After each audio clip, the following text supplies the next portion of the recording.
One more week of torture. His face size over there. Only one more week of torture. All right. So I do appreciate y'all. Y'all have been wonderful. You've allowed me to go extra time, and nobody's whined and complained about it. And you certainly have every right to. And I appreciate it that you haven't. And so anyway, we're almost there. So we are ready to look at chapter 10 tonight in the book of Leviticus. So we have a fairly well-known story here to begin this chapter. We want to talk about the death of Nadab and Abihu. Now, who are they? Sons of Aaron, the two oldest sons of Aaron. And so they have a job, which is what? Priest. They are priests. Aaron's the high priest, and his four sons, Eleazar and Ithachar, the other ones, they are, along with Nadab and Abihu, they are priests. So Aaron and his sons had just been consecrated. We looked at that in the last chapter or two, last couple of chapters. They had been consecrated. And so apparently Nadab and Abihu did not wait for further instructions, or they violated the instructions that they had. And we are told in this chapter that they offered strange fire. There in verse 1, they offered strange fire before the Lord, which he commanded them not. Okay? And so what happened to them? Yep, God struck them dead and they were consumed. Their bodies are going to be taken out, so they weren't completely destroyed, but they were consumed. In other words, they were killed by God because of what they did, this offering of strange fire. And we see that Moses talks to his brother Aaron, their father, and Moses reminds Aaron about this incident, that God expects his commands to be strictly obeyed, which obviously Nadab and Abihu had not done. They had altered something. And so he reminds Aaron of that. You remember that God was very clear about this, that everything is to be done exactly as he said. And Aaron accepts that warning. He doesn't protest it or dispute it, because he really can't. He knows that's the way it is. And so there's a lot of speculation on this. What does it mean that they offered strange fire? What we do know is it was a very grievous sin, whatever it was, but it was bad enough for God to execute them for it. Okay? But we're not given a lot of explanation. What does it mean, strange fire? So here are some possibilities. And several of these would or could fit. So we're not sure what it is, but here are some of the ideas that it could have been. Now we know that if we look ahead a little bit in Leviticus chapter 16, let's look at Leviticus 16 and let's read verses 11 through 13. It says, "And Aaron shall bring the bullock of the sin offering, which is for himself, and shall make an atonement for himself, for his house, and shall kill the bullock of the sin offering, which is for himself.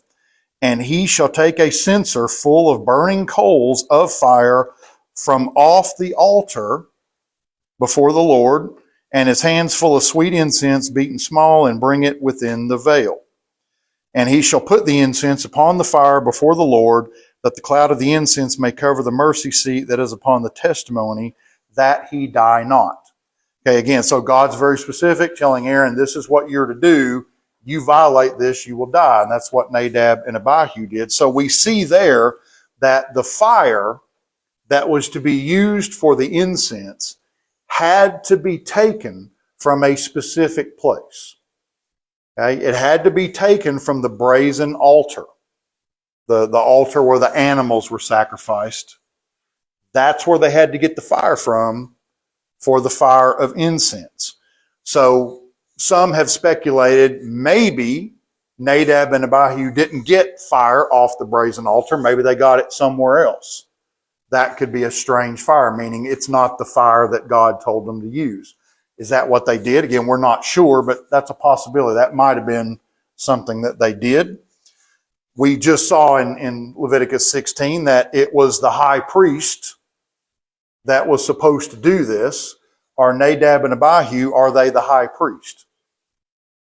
No, they are not. They are priests, but they're not the high priest. Okay, so it could be they were punished for doing something that should have been Aaron's job and not their job. So some people have commented on that that's probably what it has to do with. What else do we know about the incense? What do we learn in Exodus about the incense itself?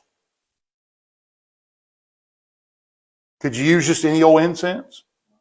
No, God gave them a recipe, right? It's a very specific incense. Well, what if they used a different, maybe that was the strange fire. Maybe they didn't use God's formula and they used something else. Some people said maybe that's what it is. Or as we're getting ready to notice, you go down to verse 9 in this chapter. So kind of in the middle of the chapter, you have this warning against drinking alcohol. It doesn't seem to fit the rest of the context. Well, why would God put that in there? So some people have speculated maybe they were drunk. Maybe Nadab and Abihu had been drinking when they did this, and that's why God punished them. And so that's why he puts this warning against alcohol in here. So the bottom line is we can't really be sure what God meant by they offered strange fire, but any of those seem like a reasonable possibility. But the bottom line is simply that they did not do what God had commanded them to do. They decided to do something else, whether intentionally or accidentally, but they did not follow God's commands, and it was serious enough that God decided to kill them for it. Okay? And so as we said, Moses explains that to Aaron. We know that we have to do the same thing in spiritual matters. We need to not add to God's word, don't take away from it, just do what God told us to do. Don't substitute anything. Well, we'll do this instead. I'm sure God will be okay with it. No, if he's told us to do something specific, that's what we need to do. So one of the things we in the Lord's church are often criticized, a good example would be instrumental music. Right? So, I want a piano in there. I like those. They're real pretty. Why don't you boys have a piano in your worship service? So why don't we? Yeah, he didn't tell us to, right? What did he tell us to do? Sing, right? That's what he told us to do, is to sing. Ephesians 5:19, Colossians 3:16. Sing, making melody in your heart. No mention in there of a piano or a guitar or a drum set or a praise team or any of that stuff that the world now is so enamored with. But God did not tell us to use those things. So maybe he forgot. Yeah.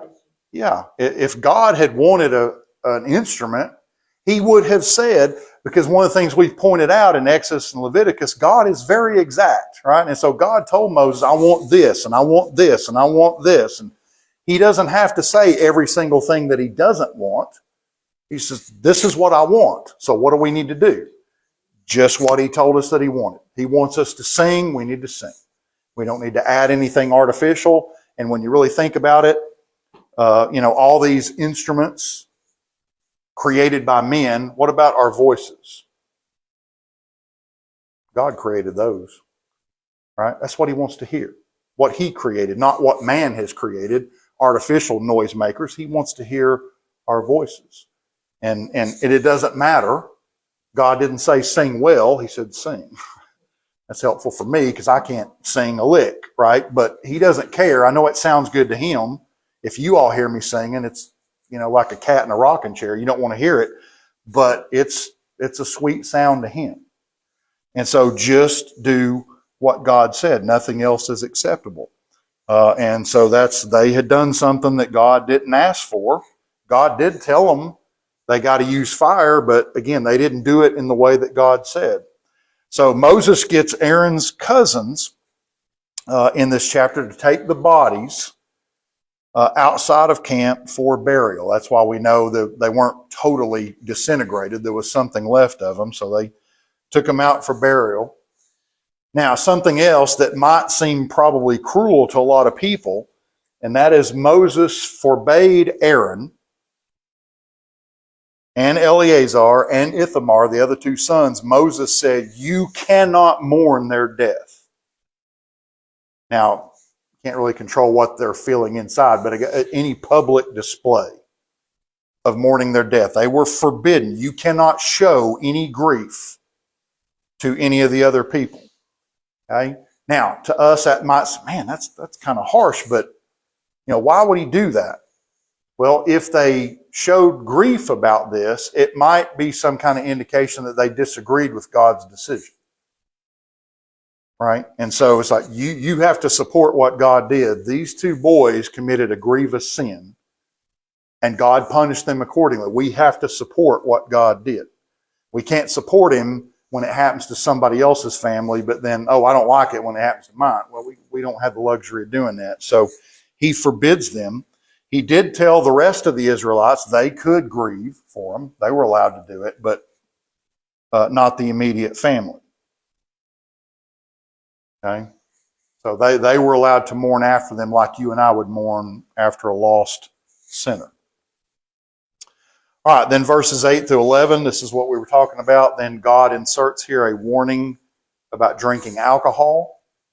And that's why some people speculate, well, maybe they were drunk, but again, we don't really know. But for some reason, God put the warning here, and it's clear that God is not going to tolerate any kind of irreverence in his worship. So God is telling us here that alcohol is unclean, it is unholy, it is not something, it is something that we should be avoiding if we are faithful children of God. And then in verses 12 through 20, Moses then commands that all the rituals, the ceremony, everything that they were doing, he said it needed to continue, didn't need to stop, because Nadab and Abihu had been killed. Okay, so what they were doing needed to continue. And they were told to eat the meal offering beside the altar in the holy place. Not most holy, but in the holy place. And then something interesting, Moses said the heave offering and the wave offering, we talked about those last week or week before. They were allowed to take that home with them, and their whole family could eat it. So it wasn't just Aaron and his two surviving sons, but it says his daughters could eat. So they took that home and the whole family could eat it. But nobody outside their family was allowed to eat it.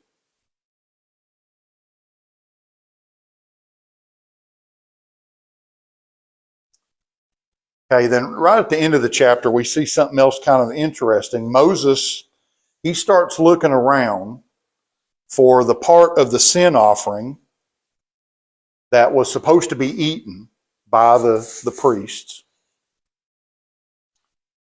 And Moses found that had been burnt. They didn't eat it, they burned it. It was supposed to be eaten. And so Moses is very upset with Eleazar and Ithachar because they hadn't eaten it. They were supposed to eat it. And so Aaron explained to Moses that they didn't eat it. He said, really, it's impossible for us to eat it because of the sin that Nadab and Abihu had committed. He said, we can't eat it because of this sin. And so maybe it made the offering unclean because of that. And so it tells us that Moses was satisfied with that explanation.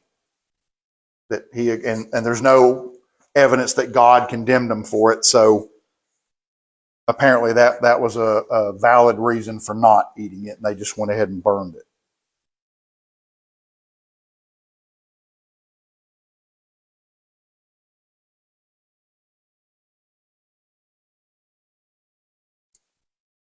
That brings us to chapter 11.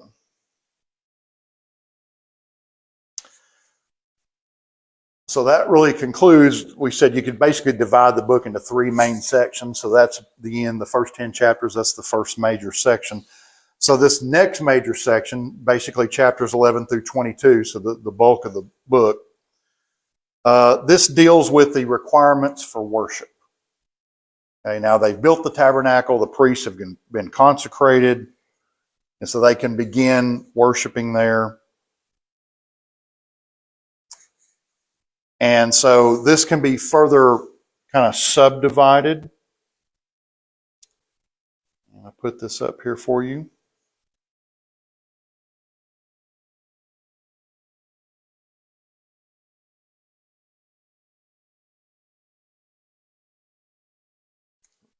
No, I do want that up there. So chapters 11 through 16 really deals with purification. Or another way to put that is ceremonial holiness. Again, all this deals with how to worship God.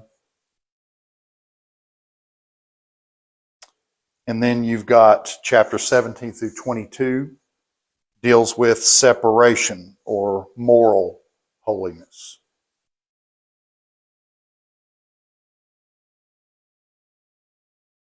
Okay. And so what we're going to see in chapter 11, this first chapter, it discusses clean versus unclean foods.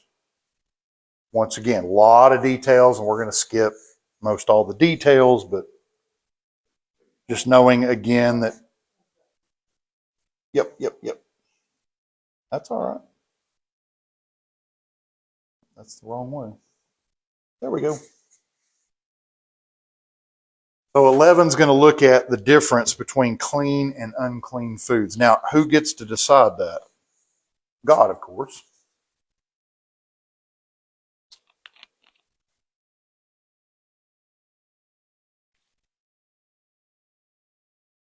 And so as we said, you're going to see, there's a lot of details in this chapter that, again, you and I would not necessarily have to know, but they would have been responsible for knowing all of this. And again, there is a point, as there always is, with God. We good, Lauren? Okay. No.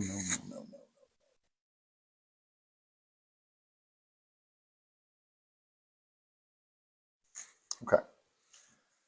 So in the first 8 verses, it talks about, again, clean versus unclean animals, that there is a difference between the two. So it talks about which types you can eat, the part of the hoof and chewed the cud, you can eat that. And then it gives some examples in there of unclean animals like pigs and hares and, So God is telling, there is a distinction between, there are certain things you may eat and there are certain things that you may not eat. Okay? And then verses 9 through 12, again, we're really kind of skipping the details, but talks about the difference between clean and unclean fish. Certain kind of fish you can eat, there's certain kind of fish you cannot eat.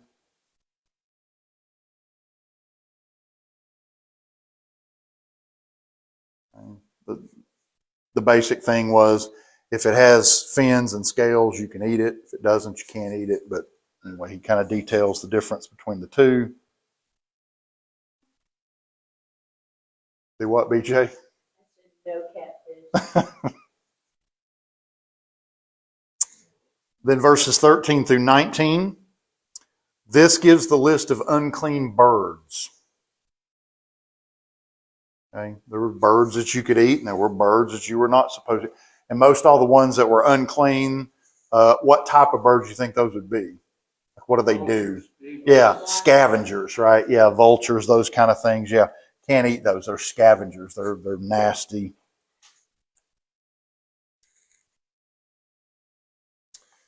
Then verses 20 through 23,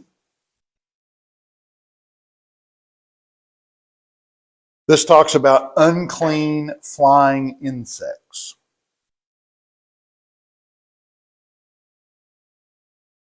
There are people trying to convince us today that we need to eat more insects, but not really my thing yet. I don't want to eat clean or unclean insects. They're all unclean to me. But But anyway, it talks about unclean flying insects and talked about what they could eat, like locusts you could eat, but it talks about all the ones that they're not supposed to eat. Then verses 24 through 28 talks about the procedure for cleansing anyone who comes into contact with the carcass of a dead, unclean animal, because that would make you unclean as well. And so there was a procedure. If I touch that animal and it's unclean, that makes me unclean. What do I have to do to get clean again? And this explains the procedure for that. Such as a dead, unclean. A carcass of a dead, unclean animal. That would make you unclean as well. So this was the procedure. How do you get clean again? You come into contact with that. Okay, then verses 29 through 31, and you can't see that, cut it off there, but 41 through 43, what that should say.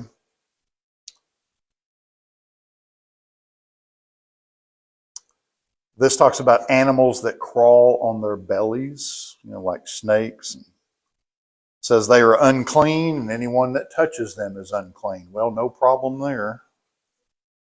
If I have anything to say about it, I will not touch them.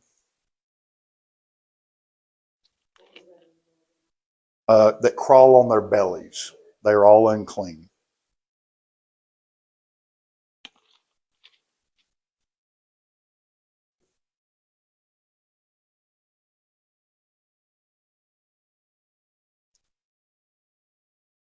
Okay, then 32 through 38 gives details about cleaning unclean vessels, like cooking utensils.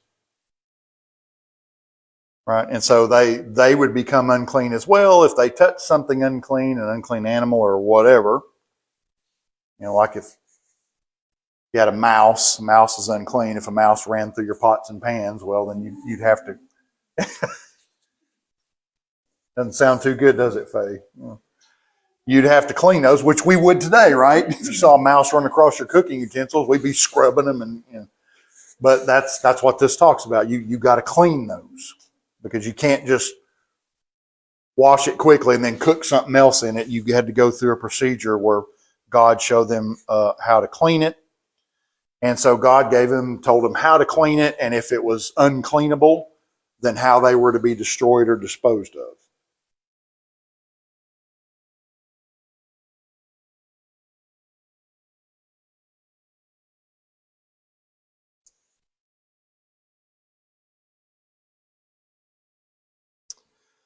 So back in 24:28, we talked about what do you do if you come into contact with the dead carcass of an unclean animal. 39 and 40 talk about what happens if you come into contact of the dead carcass of a clean animal. What do you got to do then? And so it gives the instructions for that.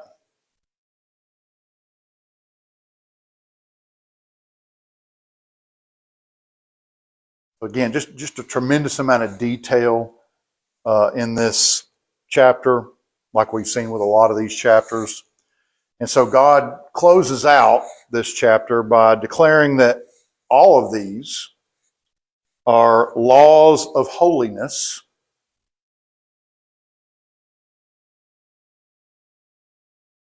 and that the Israelites, they are to take great care to distinguish between what is clean and what is unclean.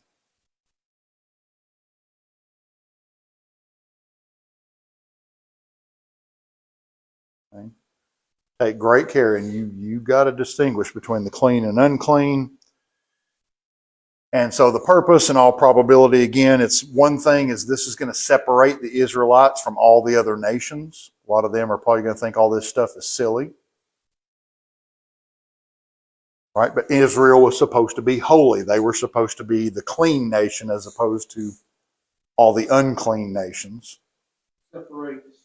Separates Israel from all the other nations. You have to do these things that nobody else really has to do. And they're going to mock you and ridicule you for it, but this is what's going to make you clean. and holy, and they're going to be unclean and unholy. Yeah. Okay, and so probably one thing God has in mind here, trying to protect them from being assimilated by other cultures. We've already seen He told them, don't intermarry, don't make friends with them, don't live among them, because they're going to do what? They're going to influence them and corrupt them and probably bring them down. So God is trying to say, you've got to stay separate from all that. So just like you've got to stay away from unclean animals, you've got to stay away from unclean nations as well, because they will make you unclean. They will corrupt you. Okay?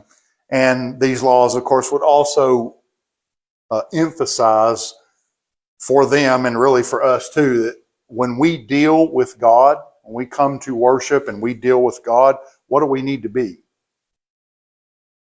Clean or unclean? We need to be clean, right? If we're dealing with God, we need to be clean. We realize God is holy, and we have to try to do our best to be faithful children of God, do what God wants us to do, okay? So, again, bottom line, the Israelites, they're supposed to be holy compared to everybody else. So you've got a lot of these detailed laws and regulations. All right, chapter 12.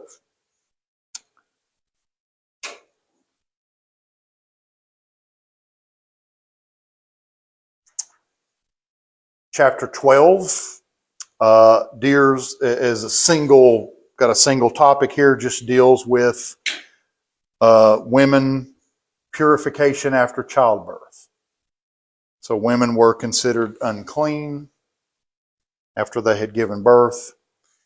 And so this whole chapter, that's really all it talks about, is the process for making her clean after she's been unclean. Okay? That's really the only thing that this chapter talks about. Talks about cleansing the children, and required a burnt offering to be after the woman was purified. There was a burnt offering had to be made, a sin offering had to be made. And we also see here where God said all male children had to be what? Circumcised when? Yeah, on day 8, right?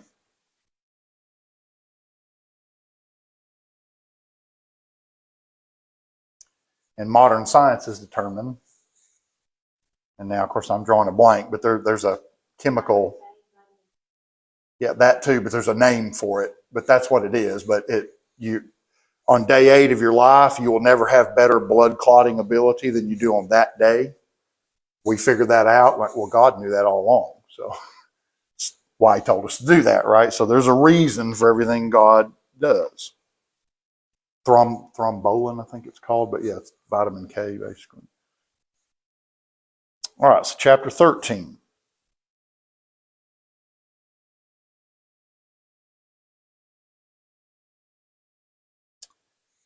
Now, as you can guess by the picture, chapter 13 deals with leprosy. And chapter 14 really will too. So the next 2 chapters. And so leprosy, of course, was a very dreaded disease.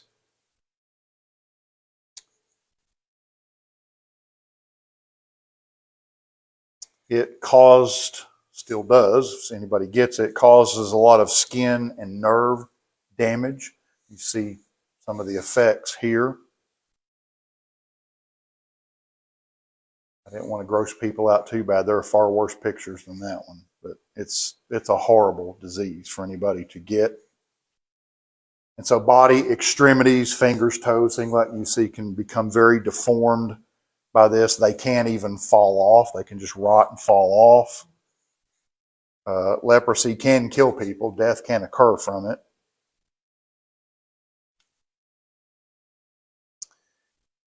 And it is contagious, but not as much as we used to think that it is, but it can be passed. And so in this chapter, what we see are instructions by God for the priest. It would be up to the priest to diagnose this, if somebody actually had leprosy or not, especially in the early stages. So telling the priest how to diagnose it, and then what do you do about it? How do you handle somebody that has leprosy? How do you tell the difference between somebody that maybe does have it and somebody looks like they have it, but they don't really have it? That's kind of what you're going to see in this chapter.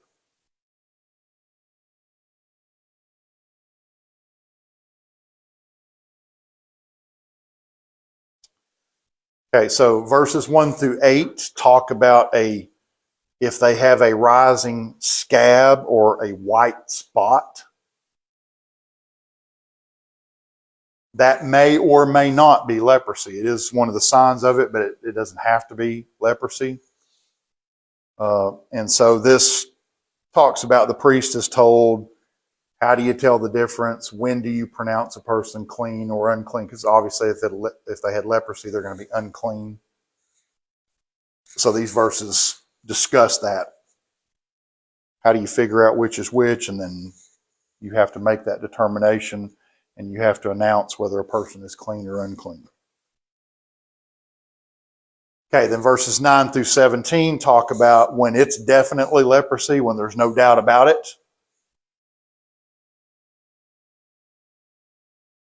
That person had to be pronounced unclean and had to stay away from everybody else for a period of time.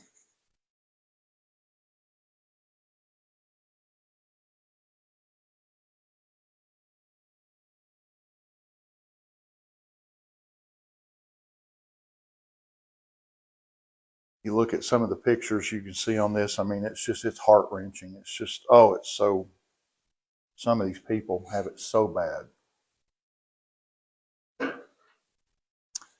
Verses 18 through 28 talk about a boil or a burn. That, again, it might be leprosy, it might not be. God didn't want them to declare somebody having leprosy when they really didn't have it, a false diagnosis. So, again, this talks about how the priest would determine, is this actually leprosy? Is it something else? Whether or not they should be declared clean or unclean.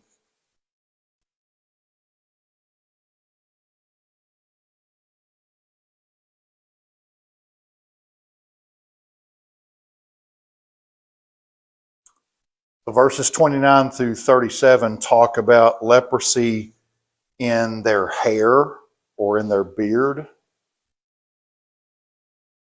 Which, until I really studied this, I didn't know that was a thing. I didn't know you could get it in your hair. But obviously you can. Or something like that. But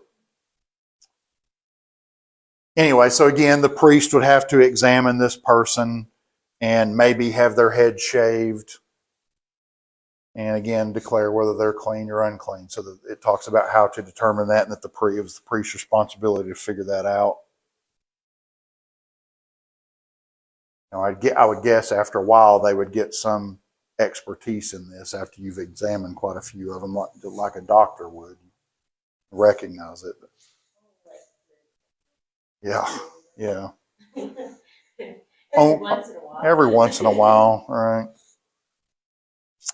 All right, so verses 38 through 44, God tells them that if somebody has freckles, that is not leprosy. And if somebody is bald, that also is not leprosy. So apparently, I guess the medical science of the day, I guess they thought that was. So God is telling the priest, no, don't mistake freckles or baldness. That doesn't mean the person has leprosy. Okay, so like I said, apparently that maybe it was assumed that they had it, and so God is saying, no, that is not leprosy.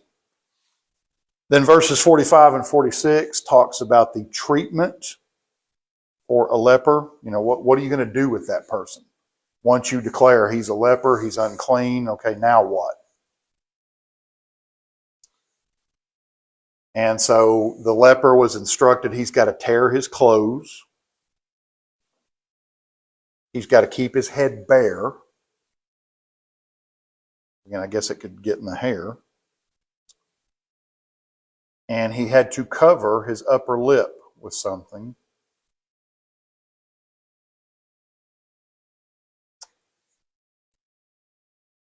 And in some cases like this, it would probably be pretty obvious, but maybe there were other cases where it, wouldn't be so obvious.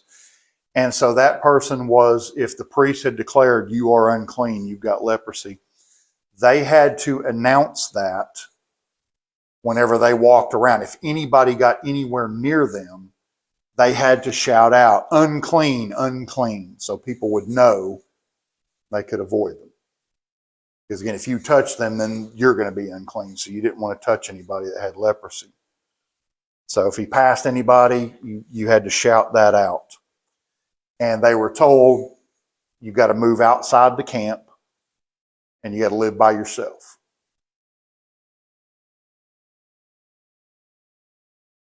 Yeah, rent their clothes,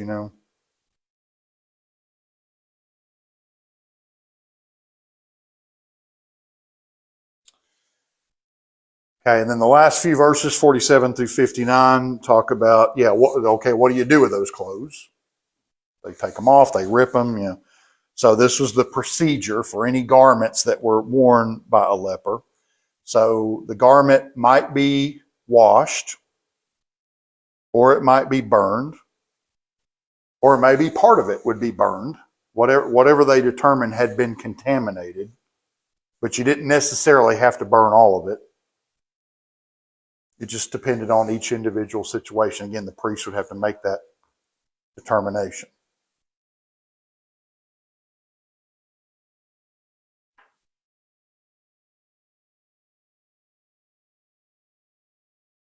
Yes. When you were discussing the treatment of the lepers, you said would this also put a woman as well? Yes. Anybody that had a leper. Sorry. I just didn't know it was all inclusive. Yeah, anybody that had leprosy that was unclean.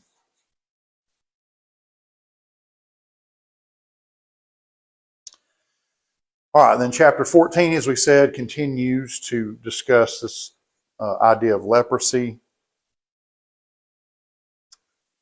And so what we really see in this chapter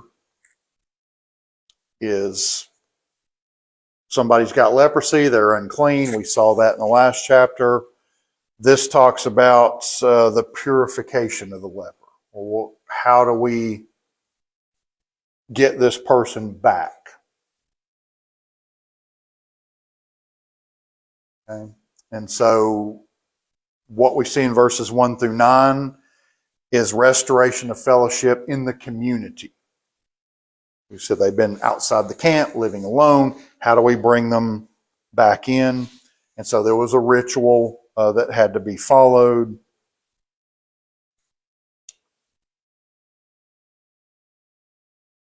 Bird's blood mixed with water, and you'd sprinkle it over the person 7 times, and he would wash his clothes and wash himself and shave his hair off, and goes into all that.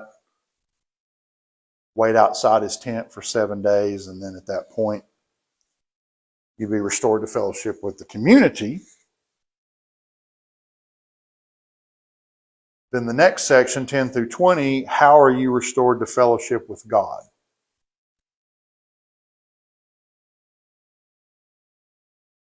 Okay. So 1 through 9 is restoring them to the community, and that takes place that first week, that first 7 days. You got to do these various things.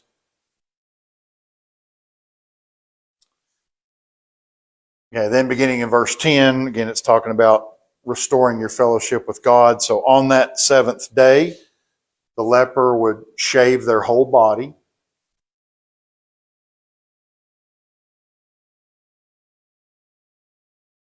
Wash the body, wash the clothes.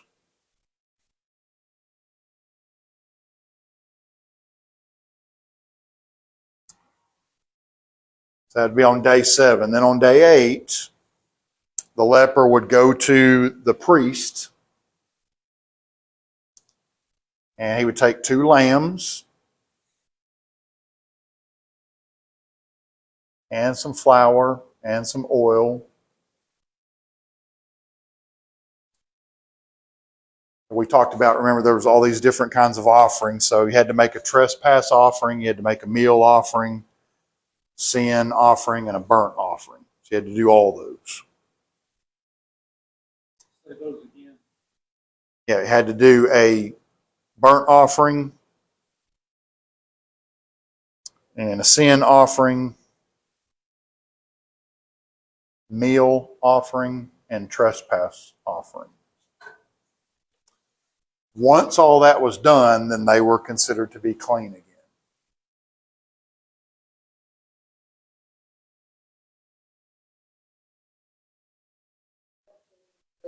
That was on day 7. That's when you would shave and wash, and then on day 8, you would go to the priest and make these offerings, and then Burnt offering, sin offering, trespass offering. the meal or meat offering. Okay, and then once you finished all that, you were considered to be clean again. You'd been restored to your fellowship with God.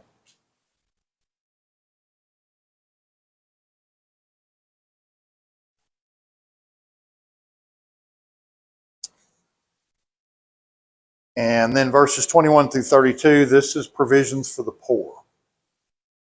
Okay, so it's the same ritual. They had to go through the same thing, but maybe they couldn't afford a lamb. And so you could just substitute turtle doves or pigeons. You could bring less flour, less oil. You know, it's just designed for people that could not afford to bring as much as other people could. So this way they could still be cleansed.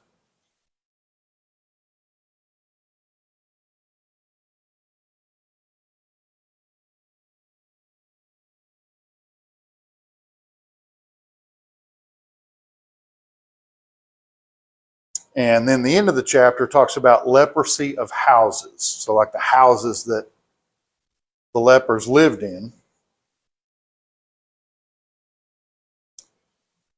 Because you might have a growth of fungus in there. And so now remember, at this point, where are they living? They don't have houses. Okay, this is talking about, because it talks about the stone walls. I go, wait, they don't have stone walls. So what's God referring to here? It's when they get to the land of Canaan.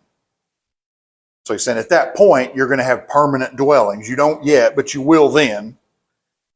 And you're still going to have lepers. And this is what you got to do even when you build a house of stone, you've got to cleanse that house. And it was pretty detailed. So think about how labor intensive this would be. So everything had to be taken out of the house. Janice and I had to do that. It'd take about 15 years, probably. Whew. But you got to take everything out of the house and then shut the house for 7 days. And then they would go in and they would, if it's spread, it's still there. Then whatever stones in the house had signs of the fungus, you had to remove those stones. You had to take part of the wall down.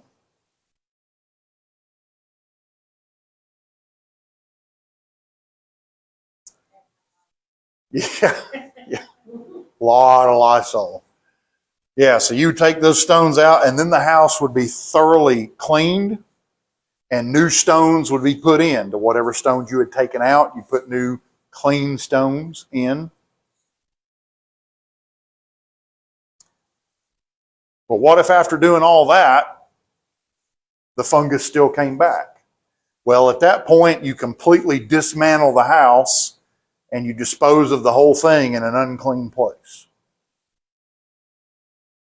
So that part would be probably really upsetting. If you went through all that stuff and then thinking, okay, we got it clean, and then it still wasn't clean. You went through all that first part for nothing, then you got to get rid of it. But again, that was the process that was put in place. So once they got to Canaan and they had more permanent dwelling places, this would be the procedure for cleaning that out.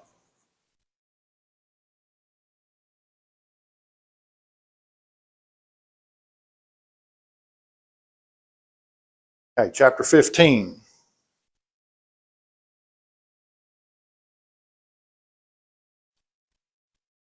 This is another thing that a lot of us would consider pretty gross, but you got to deal with it, right? So this chapter deals with the uncleanness that is caused by bodily secretions.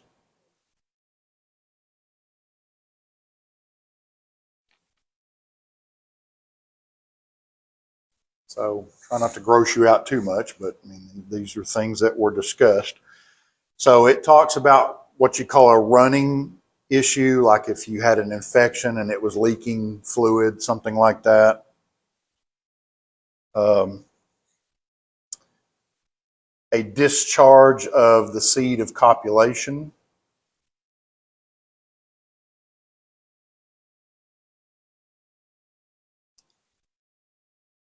Menstrual blood. Y'all quit looking. Don't look at me. Just look at the ceiling or something. Menstrual blood or some other discharge of blood, bloody nose.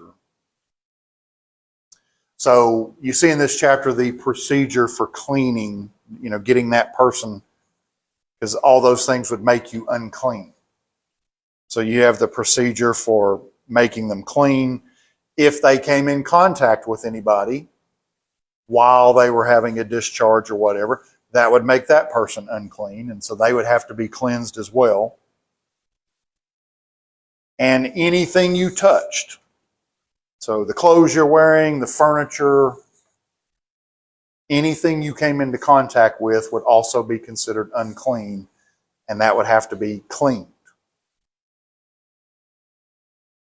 Eating utensils, whatever.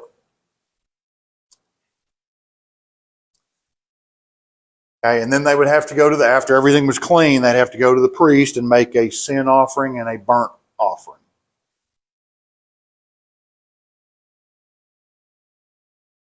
Okay. So again, the point of all this, all these details, is that God wanted to impress upon the Israelites the distinction between being clean and being unclean. So you have all these intricate details about how to do all these things. Sin offering. A burnt offering. Okay, so he's like, you got to understand, there is a distinction between being clean and unclean. In other words, there is a distinction between being holy and unholy. And God is not going to tolerate unholiness among his children. Right? So there is a distinction between this. And, same thing is true for us today. God wants us to be faithful to him, obey his commandments, do the things that we're supposed to do.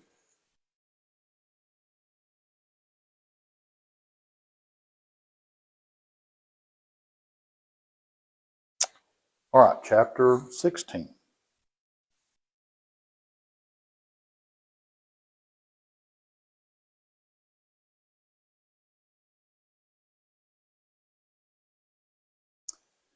Okay, so this really discusses the Day of Atonement.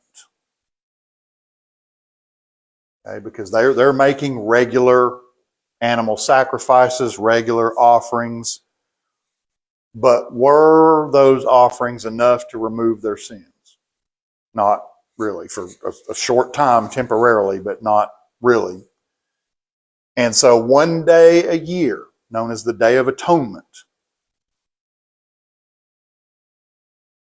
this had to be observed to remove their sins.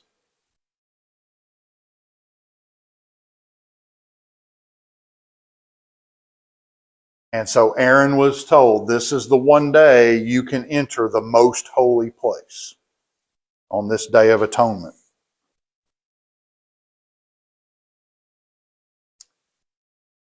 And any violation of that, wake up, BJ. Any violation of that, what do you think? Yeah. Death. This was not to be violated. And so God said that he would appear in a cloud of incense over the mercy seat. Where's the mercy seat? On the ark, right, in the most holy place. So God said, Aaron, one day a year you are allowed to go in there and I will appear before you over the mercy seat in a cloud of incense.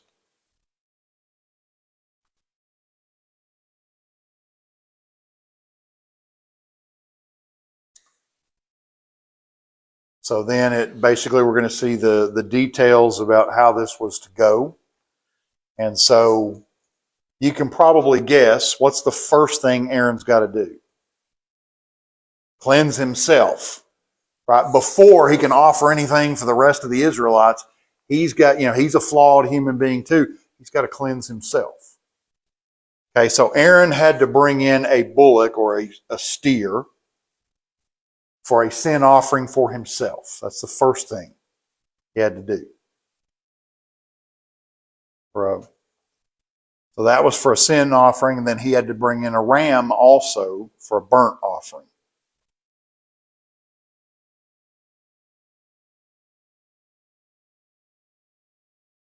Okay, so he'd bring in a bullock for a sin offering, a ram for a burnt offering. Both of those were for himself.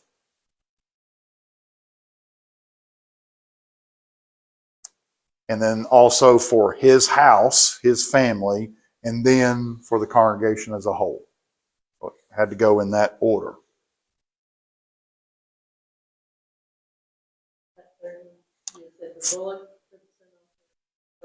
A ram. Yeah, ram. And then that's for himself, and then also then for his household, his family, and then for the congregation as a whole.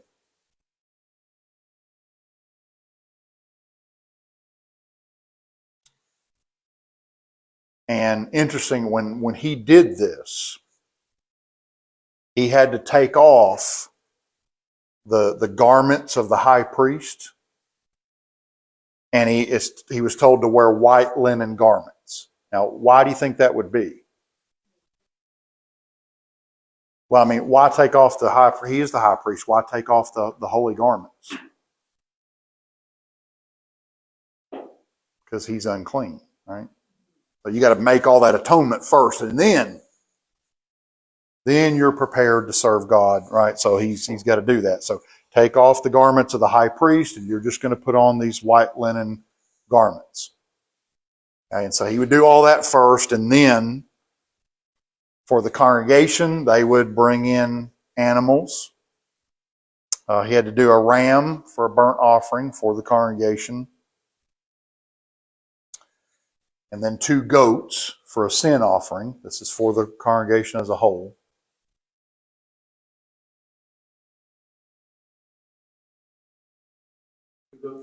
Two goats for a sin offering, and then he also had to do the incense.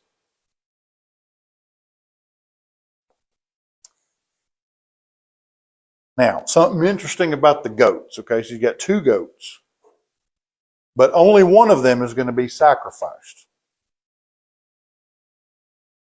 And so what they had to do was draw lots to see which goat of the 2 is going to be sacrificed. And that would be sacrificed for sin. It was a sin offering, so they would kill one of them.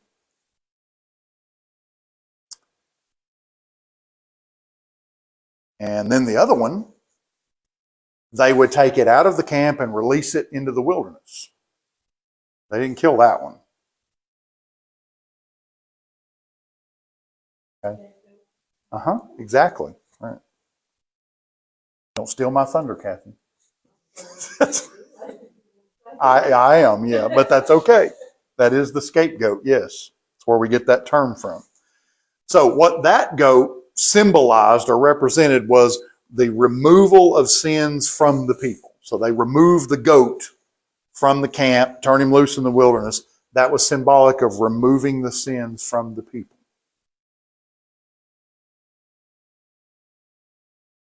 Okay.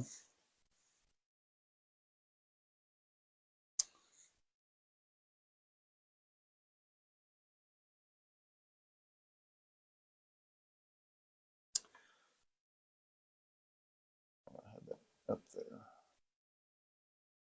No. No. Backwards. There we go. Ooh. Not that far backwards. I'll get this right in a minute. All right, so this word, again, I don't really know how to pronounce it, Azazel, but it means entire removal.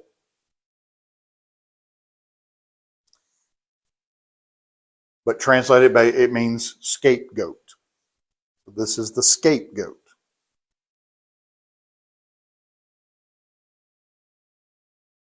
So when we talk about that today, you know, somebody, oh, that guy's the scapegoat or she's the scapegoat. What do we mean by that? Do what? Yeah, somebody that's taking the blame. Maybe I did something, but I'm going to try to pass that blame on to somebody else. I'm going to make you my scapegoat. I'm going to blame you for what I really did. Okay, so the goat's taken out of the camp, and so it's taking the blame for the sins of Israel.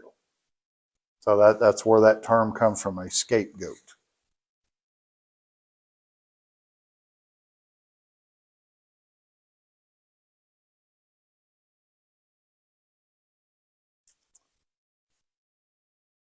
Okay, then verses 11 through 28 talks about this ceremony on the Day of Atonement, exactly how that would work. And again, we just see here how exact God is. He's very specific on what he wants done on that day. And he expects his instructions to be followed to the letter. Just do it exactly the way it's described. Okay, so here in that section, you get all those details.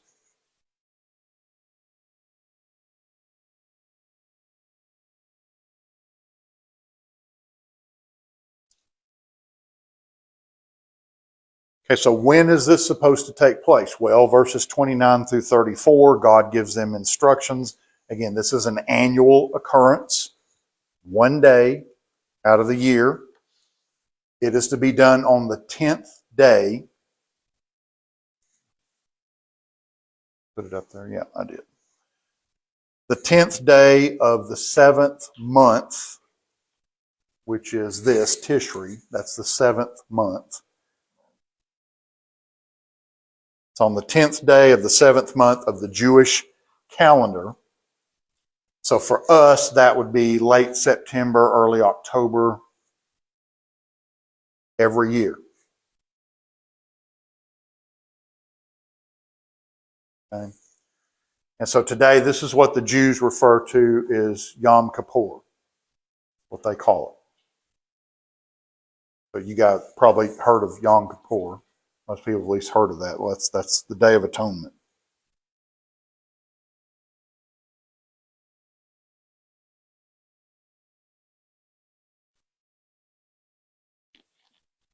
And so the Israelites, they were required to fast on that day.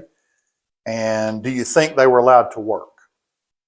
No work. And you can kind of figure that out. And God declared this would continue after Aaron, after his sons. This would continue on. So all the high priests that would be anointed after Aaron, they were instructed to continue every year to have this Day of Atonement. Which, again, as far as I know, the Jews today, they still celebrate this. They go with it.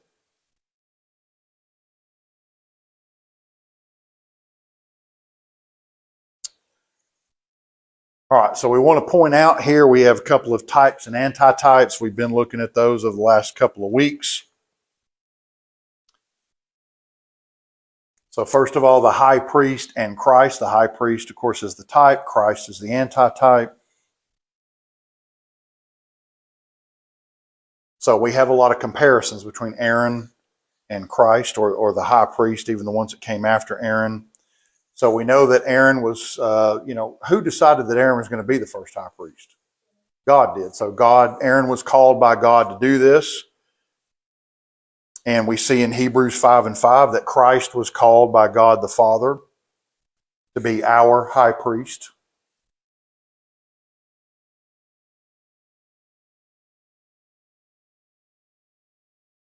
Okay, we saw that Aaron had to lay aside his priestly garments on the Day of Atonement, right? He had to lay that aside until he was cleansed.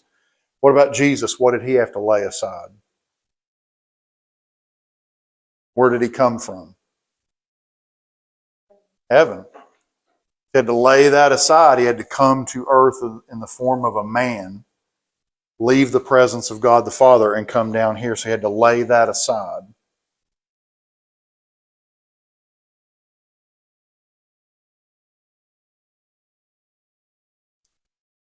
So we saw that Aaron was clothed in white linen garments. What was Jesus clothed in?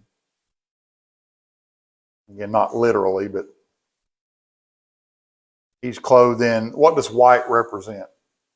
Purity, righteousness. Christ was clothed in righteousness.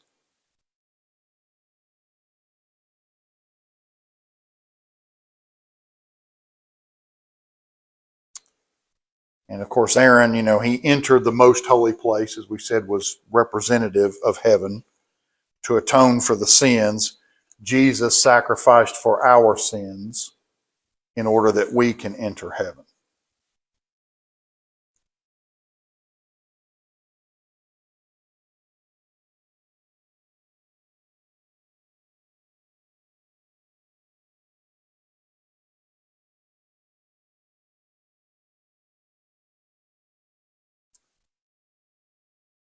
Okay, then we also have, you can look at the sin offering as a type, and then Christ as the anti-type. Again, should be fairly obvious. So the blood of animals was sacrificed for sin, for them. What was sacrificed for us? The blood of Christ, right? So the blood of animals for them, the blood of Christ for us. The innocent animal back then suffered for the sins of the guilty. Christ, of course, suffered for the sins of the guilty. He's innocent, but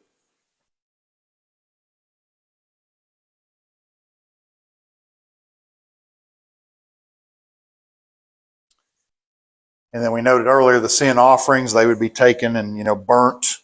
Whatever was not used, they would burn it outside the camp.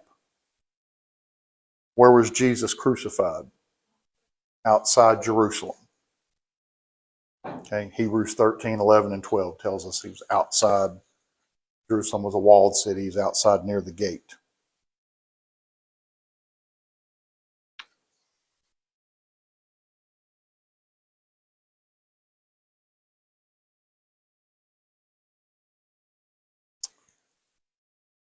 Okay, then closing out the chapter, a couple things about this section that we want to note. Remember, we talked about the two goats, and that symbolized one goat is killed, and the other goat is turned out into the wilderness. So that symbolized the death of sin, and then also the removal of sin from the people. So there's a lot of symbolism there.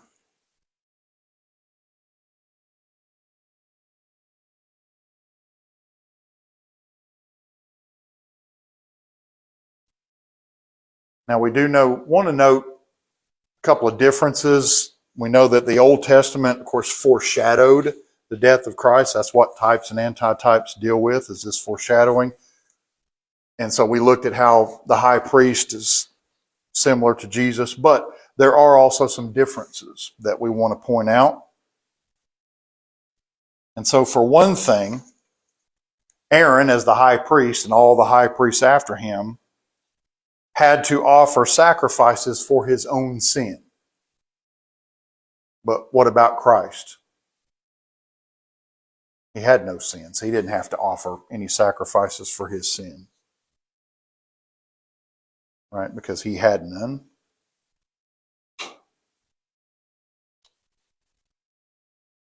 And then again, a big difference between the blood of animals and the blood of Christ is, of course, the blood of animals could not fully atone for our sins. What about the blood of Christ? Yes, it can.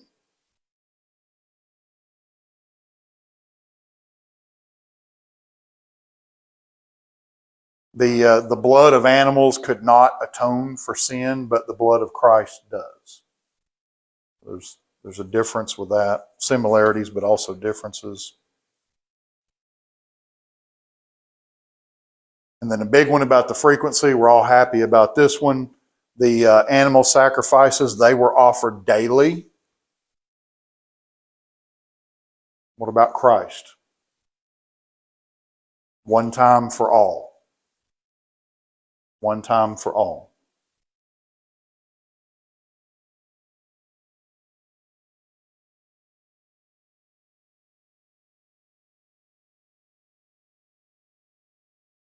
All right, I think we can put a peg in it right there. So next week, Lord willing, last week, we'll pick up with chapter 18, and we should be able to finish that. And so, like I said, if you guys want to bring some food, we typically do that, and we'll talk about the final exam and the other whatever questions you have left. We'll try to make sure we go over those so that you have what you need for the final test. Any questions?